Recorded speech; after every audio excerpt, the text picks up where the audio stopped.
The movie begins with Anne deep in the forest. She's completely disheveled, her face and body covered in mud. We'll understand why later, but for now, Anne looks at the tiny amount of food she has left and gets upset, knowing she'll need to go out and search for more soon. She heads to the river to wash the mud off her face. But who is Anne, and what brought her into the forest? What exactly is happening in this world? To understand, we need to rewind a bit. We see Anne with her husband, Jason, and their daughter. Jason is in a hurry and clearly worried about a virus rapidly spreading through the city. He quickly packs his things and tells Anne to do the same. Grab anything important and get ready to leave. The forest is the safest place to avoid the virus. He reassures her everything will be okay. Comforted, Anne begins packing. They jump in the car and head to the forest. On the way, Jason turns on the radio. The announcer says the Department of Health has declared a virus outbreak.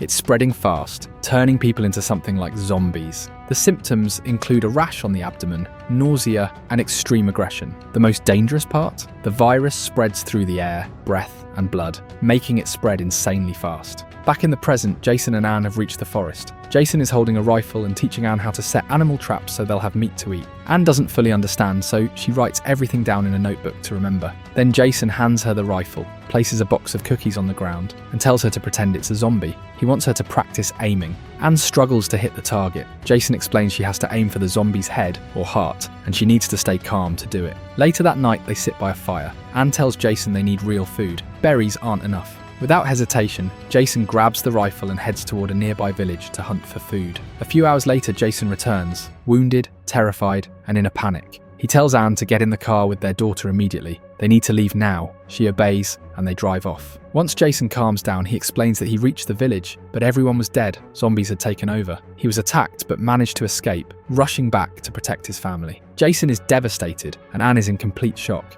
Eventually, they stop at another spot in the forest to camp, but soon, Anne realizes their daughter has a fever and needs medicine. Jason, worried, prepares to head out again. This time, before he leaves, he asks Anne to cover him in mud to mask his scent from the zombies. He doesn't want to make the same mistake again. He says goodbye and disappears into the forest. But not long after, Anne hears zombie screams and gunfire in the distance. Hours pass. Jason doesn't come back. Anne grabs her daughter and rushes off to find him. She eventually finds Jason, but it's too late. He's been killed brutally by zombies. Anne is devastated. What hurts more is that Jason was holding medicine and had a bag full of food. He had gotten what they needed, but didn't make it back.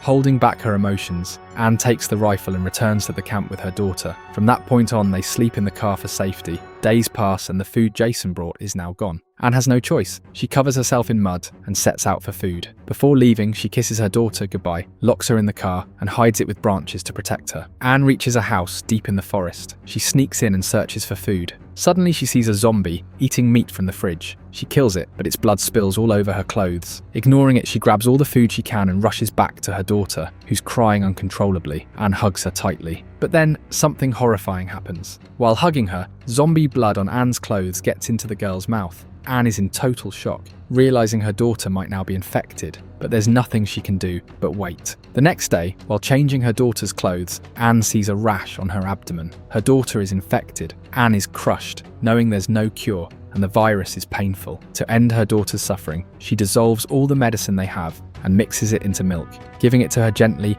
ending her pain with the deepest heartbreak imaginable. After that, we return to the present. Anne is now alone in the forest, and we finally understand why. Anne walks through the forest, trying to survive. She looks at the notes Jason left and builds traps, then returns to the car to rest. The next day, she checks the trap, but nothing. Frustrated, she goes back to camp. While sterilizing her knife, she accidentally cuts herself, collects the blood in a container, and will soon see why. Anne covers herself in mud, loads her rifle, and sets out again. She reaches a metal fence and hangs her daughter's toy on it. Then, she pours the collected blood on the toy to attract zombies. It works, they gather at the fence. Anne sneaks through an opening and finds another house. Inside, she grabs as much food as she can, but just as she's leaving, the zombies see her. They chase her. Anne runs, panicked, and while escaping through the fence opening, she injures her side. But she makes it back. Back at camp, she stitches up the wound on her side, and that's where the day ends. Days pass, one after another, until one day, Anne sees a girl walking through the forest with an injured man. Naturally, she panics, worried the man might be infected with the virus. She cautiously approaches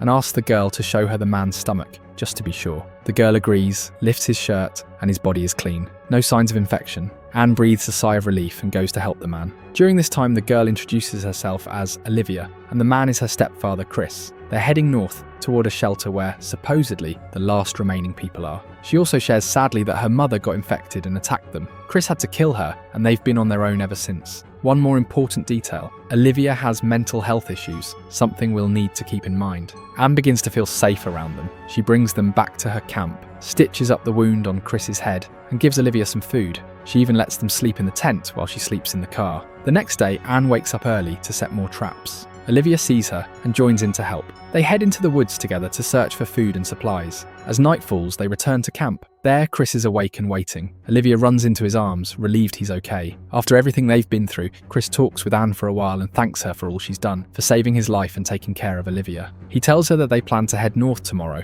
Rumour has it there's a shelter there, maybe the last safe place on Earth. That night, Chris and Olivia sleep in the tent, and Anne goes back to the car. Later, it begins to rain. Anne feels bad for them sleeping in a wet tent, so she invites them into the car to stay dry. While they sit together, Chris asks Anne why she's alone. She explains how the virus spread, and how her husband, trying to protect their family, took her and their daughter into the woods. But in the end, both of them got infected. Both died. She's been alone ever since. Chris listens quietly. Then he shares more about Olivia's mum, how they once believed the Red Cross could cure her, but she only got worse. One day she turned into a zombie and attacked Olivia. Chris had to kill her to save the girl. The rain stops and Chris and Olivia return to the tent. Anne grabs her rifle and heads out to find more food. Hours later, Chris and Olivia wake up. Olivia's bored and asks when they'll leave. But Chris tells her not yet, they're staying a little longer. He says they owe Anne everything. Food, water, shelter. She's been through hell alone. Unlike them, at least they had each other. This really upsets Olivia. She just wants to get to the safety of the north. But soon, Anne returns with a lot of food. She sits down and shares it with them. While they eat, Anne notices Chris sneaking some food into his pocket. She gets a bit upset, thinking that they're planning to leave. She confronts him, tells him he can have more food if he wants. But Chris refuses. Instead, he offers something unexpected.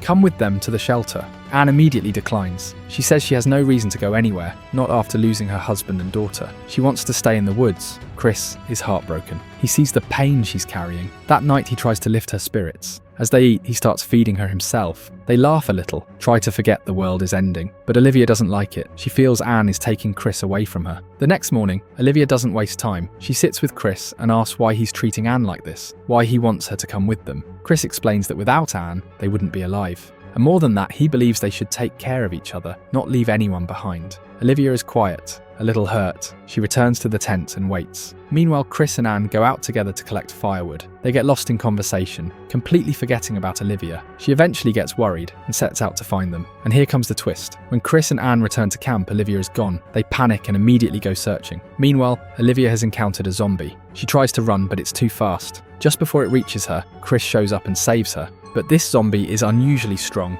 It nearly kills Chris. Anne jumps in and helps fight it off. Chris goes wild, slaughtering the zombie with everything he has. Afterward, Chris is shaken. If a zombie made it this far into the forest, it means a whole herd could be nearby. He tells Anne they need to leave, but again, she refuses. Chris gets angry. He tells her she's going to die here, that she's punishing herself because she lost her family. But she's still alive. She needs to care about herself. He walks away, goes back to camp, and prepares to leave with Olivia the next morning. Anne sits alone and thinks about everything, and eventually she decides to go with them. She returns to camp and tells Chris, but they'll need more food before they leave. Chris is overjoyed. Olivia, on the other hand, looks upset. Anne and Olivia begin covering themselves in mud for the next food run. They reach the fence and split up. Chris's job is to distract the zombies. He cuts himself and lets the blood drip down. Soon the zombies catch the scent and start chasing him. Anne and Olivia hear the screams. They know Chris succeeded. They sneak into a house to gather supplies. But then, Olivia does something unthinkable. She picks up something sharp and throws it at Anne, knocking her out. Then she ties her up and screams, luring zombies toward the house. She runs away. Zombies gather around Anne. Somehow she breaks free and sprays herself with vinegar to mask her scent. She hides in a freezer until the zombies leave, then bolts for camp. Back at camp, Olivia has no clue she was followed. The zombies attack. Chris grabs a metal rod and fights them off, killing as many as he can. Anne arrives just in time. She sees Chris being attacked. Another zombie is closing in on Olivia. She only has one bullet. She thinks for a moment, then shoots the zombie attacking Olivia. Chris reaches for a knife, but it's too late. He's bitten. He dies. Now Anne is alone with Olivia, who has lost her mind and can no longer speak. Anne is broken, screaming in pain. They drive toward the north, hoping there's still a shelter, hoping anyone is still alive. But the truth is, maybe there's no one left. Maybe they're the last. And that's where the story ends. Bye-bye.